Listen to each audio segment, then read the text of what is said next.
sekitar 500-an bahasa, tapi menyatakan bersatu dalam kesatuan politik itu luar biasa besar. Nah, karena itu maka seharusnya prinsip utama yang harus tetap dipelihara di Indonesia itu adalah semangat toleransi. Karena sejak awal kita berbeda, nggak ada dalam satu kesatuan. Jadi kita bersatu atas perbedaan-perbedaan yang banyak dan besar. Tapi kalau kemudian tadi dikatakan akarnya adalah bahasa, apakah bisa dikatakan bahwa semua hal ajaran-ajaran yang masuk ke Indonesia sebaiknya itu dipelajari dengan bahasa yang kita tahu? Iya, jadi tafsir satu orang diterapkan pada orang lain itu nggak mungkin. Karena apa? Karena misalkan ketika kita saya misalkan menganggap bahwa saya Muslim, kemudian di sini ada beberapa yang Muslim.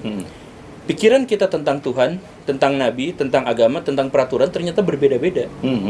Bahkan tanpa disampaikan pun, tanpa dibahasakan, tanpa didemonstrasikan pun, kita itu berbeda-beda.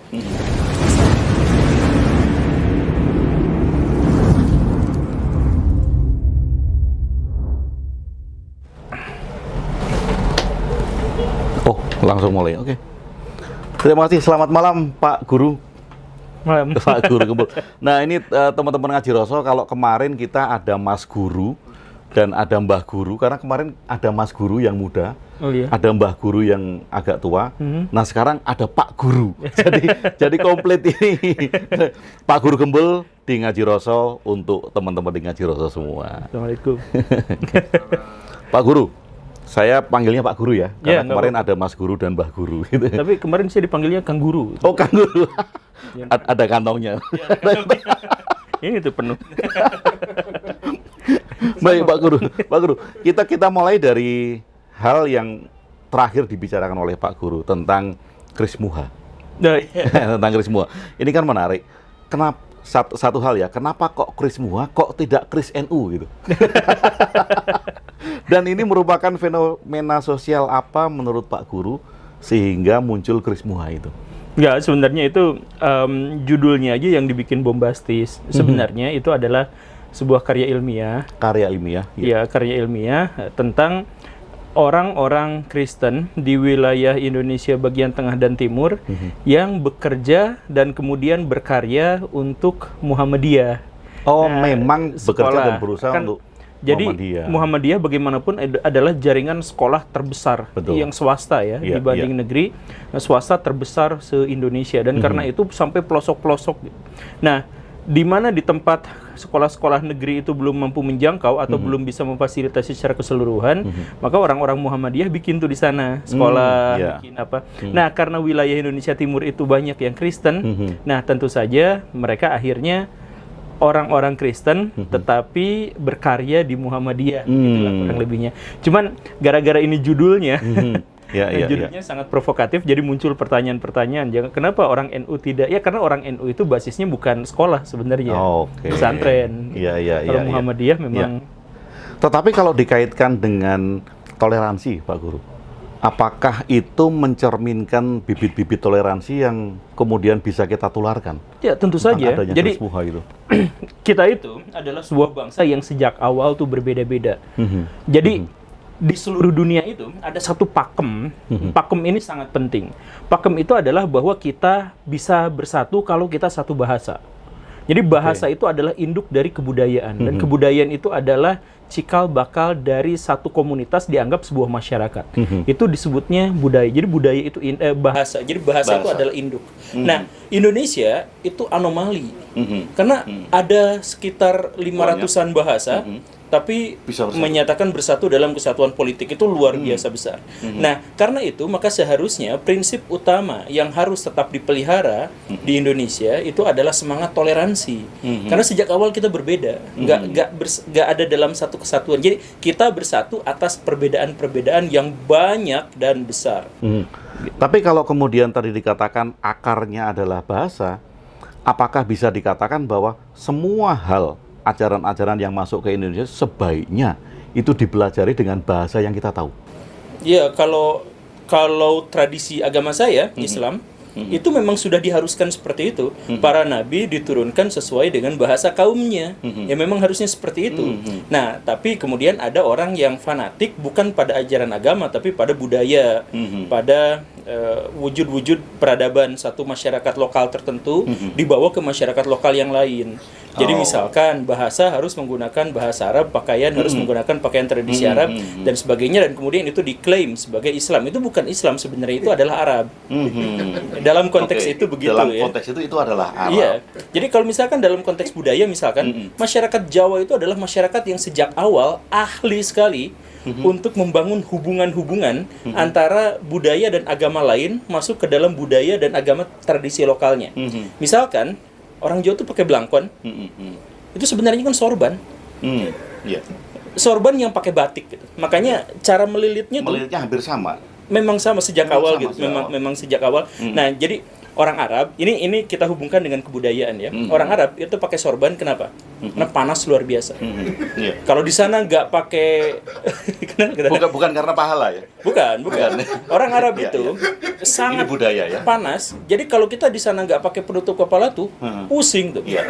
Dan topi biasa juga nggak mempan. mempan. Makanya harus pakai yang berbelit-belit tebal gitu. Betul. Iya. Nah, karena itu ketika masuk orang-orang Arab ke Jawa, orang Jawa bagus tuh. Itu tradisi agama Islam. Yuk kita ikutin. Tapi pas dipakai gerah banget itu orang-orang Jawa tuh. Mana Karena gerah tebel. Makanya ditipisin tuh. Jadi seperti ini. Iya. Makanya jadi itu sebenarnya adalah hal yang sangat orang-orang Jawa itu sangat ahli, sangat piawai dalam meracik tradisi dari luar untuk masuk ke dalam tradisinya sendiri. Itu yang dinamakan akulturasi. Akulturasi dan asimilasi Jawa tuh kuat sekali, hebat sekali dalam hal itu. Nah, sekarang kalau kembali lagi ke masalah bahasa tadi, Pak Guru. Artinya bahwa ada kitab-kitab yang dianggap suci, kemudian dengan bahasa kaumnya, kemudian kita terjemahkan dengan bahasa kita, artinya kan kita menafsirkan hal itu. Iya. Nah, sekarang kalau kita bicara masalah tafsir tadi, apakah setiap kita itu berhak menafsirkan ajaran atau kitab suci itu untuk ruang pribadi kita, bukan untuk disodorkan ke publik? Apakah itu diperbolehkan, atau tafsir itu menjadi monopoli seorang atau satu institusi saja? Sebenarnya pertanyaannya itu kurang relevan, Pak. Jadi sebenarnya itu bukan bisa atau tidak bisa, bukan boleh atau tidak boleh, tapi kita tidak mungkin bisa untuk mengikuti tafsir satu orang diterapkan pada tafsir kita sendiri, itu nggak mungkin.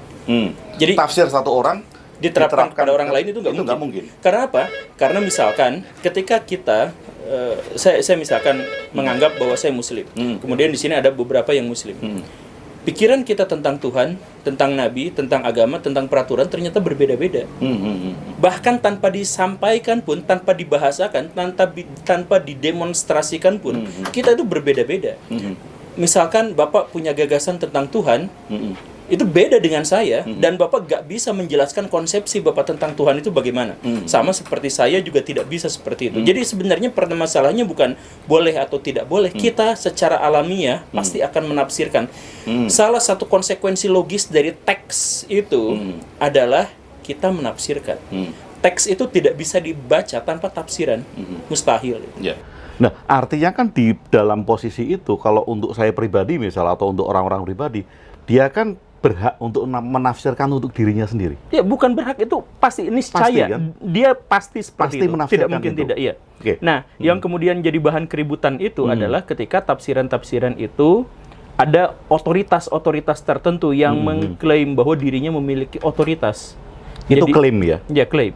Klaim untuk otoritas. Nah, kalau misalkan di dunia Kristen, klaim itu dipegang secara aklamasi oleh gereja, misalkan.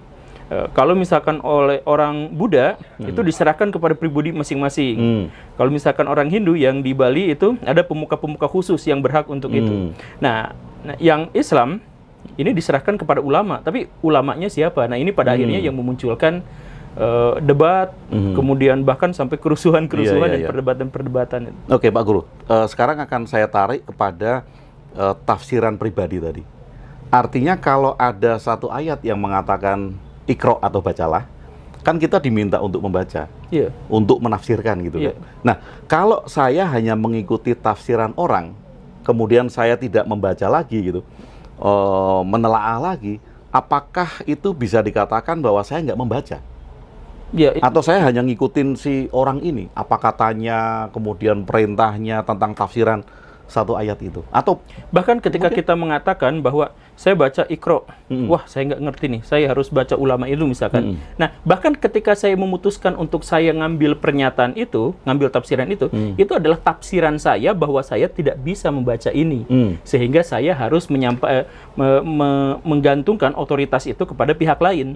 Tapi intinya bahkan ketika saya memutuskan, saya akan gantungkan otoritas penafsiran pada orang itu, saya sudah menafsirkan bahwa saya tidak bisa secara otoritatif menafsirkan ini, sehingga saya serahkan kepada orang lain.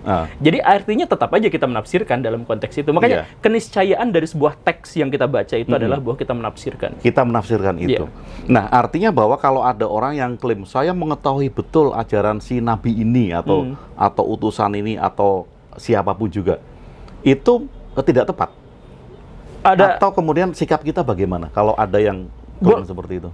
Sama seperti kita berhak untuk menafsirkan, kita juga berhak untuk menyatakan bahwa kita bisa menafsirkan. Jadi nanti pada akhirnya ada dua macam tafsiran dalam konteks ini gitu ya. Tafsiran yang secara alami yang muncul ketika kita membaca, dan tafsiran karena orang-orang menganggap kita memiliki otoritas untuk itu. Nah, orang-orang menganggap kita memiliki otoritas untuk itu misalkan karena kita bergelut di bidang itu, kita memiliki landasan keilmuan di bidang itu. Jadi misalkan kita ngambil tafsir itu berasal dari tafsir bayan misalkan. Ya, dalam dunia Islam kan ada tafsir bayan misalkan, tafsir irfan, tafsir burhan. Nah, tafsir bayan itu artinya orang yang dimaksud itu dia menguasai luar biasa terhadap seluruh dalil-dalil yang berhubungan dengan itu dan berhubungan dengan bahasa teks. Nah, kalau misalkan dia diakui misalkan oleh universitas tertentu, oleh lembaga tertentu, oleh masyarakat tertentu untuk bisa menafsirkan, maka dia memiliki otoritas untuk menafsirkannya ke masyarakat yang lebih luas. Tapi tafsiran itu sebenarnya sekedar untuk memudahkan masyarakat. Ya. Jadi perkembangan ilmu tafsir itu sebenarnya bukan untuk menghegemoni pikiran orang. Perkembangan tafsir itu dalam sejarahnya adalah untuk memudahkan orang memahami makna-makna dari apa yang disampaikan oleh Tuhan. Nah, ini yang penting banget ya. Ini penting banget Pak Guru.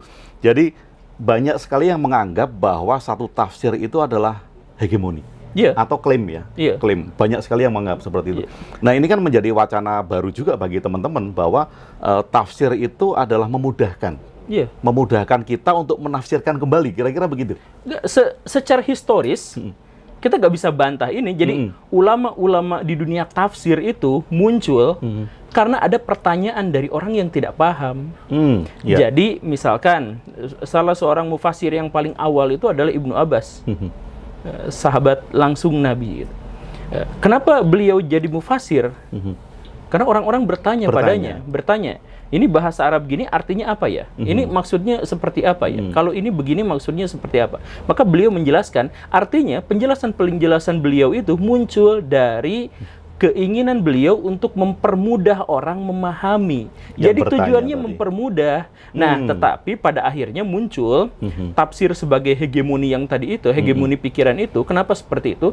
Ketika dunia Islam sudah saling berperang satu sama lain. Ketika sudah berperang satu sama lain, kata kelompok saya menggunakan tafsir dari ulama ini. Saya menggunakan tafsir dari ulama ini. Artinya pesan-pesan ilahiyah yang sebenarnya sejak awal itu satu, tunggal, esa. Jadi macam-macam.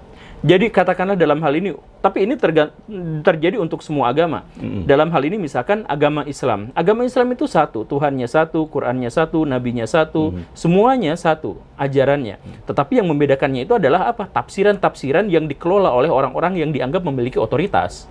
Nah, otoritas ini yang awalnya sebenarnya sekedar memudahkan, tapi setelah bergabung dengan kepentingan-kepentingan politik, akhirnya menjadi hegemoni.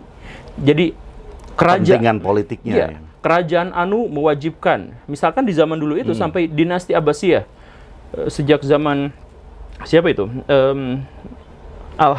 Al-Mansur, sejak Al-Mansur, itu mewajibkan orang untuk mengikuti mazhab Abu Hanifah. Kalau enggak, berarti jangan deket-deket sini. Kemudian nanti karena pemerintahnya yang mewajibkan. Masa Harun al-Rasyid ganti jadi Syafi'i, tapi masih Hanafi di sana masih kuat dan sebagainya. Nah inilah yang pada akhirnya sampai sekarang, kalau misalkan kita baca kitab suci, jangan baca kitab suci sendiri, kamu harus ikuti tafsirnya ini. Nah ya secara historis itulah yang pada akhirnya membuat Islam jadi pecah belah atau agama-agama lain menjadi pecah belah. Karena yang sakral itu Esa, tunggal, selesai, nggak ada perdebatan di situ. Yang memunculkan perdebatan ketika ini ditafsirkan oleh akal pikiran manusia dan dianggap sakral. Tafsiran manusia dianggap sakral, manusia dianggap sakral, berantem keduanya karena memperebutkan bahwa kesakralan itu harus tunggal. Masalah di situ. Oke. Nah, kalau menurut Pak Guru, saran terbaik apa untuk teman-teman yang agar kita tidak mensakralkan satu tafsiran, Pak Guru? Ya, kita harus pahami bersama bahwa betapapun hebatnya seorang mufasir, beliau itu nggak bisa sakral. Betapapun hebatnya seorang nggak bisa sakral, nggak bisa sakral. Karena yang sakral itu yang terbebas dari definisi-definisi logis. Artinya apa? Dia bukan manusia. Jadi sepanjang dia manusia tuh, dia masih menggunakan akal pikirannya. Semua manusia? Iya, tentu saja kan. Nah, karena dia itu manusia dan dia tentu saja bisa berhubungan dengan logika, berpikir, maka sejauh itu pula lah bahwa kita pun bisa seperti dia. Dia pakai logika, saya juga pakai logika. Orang dia makan nasi, saya juga makan nasi.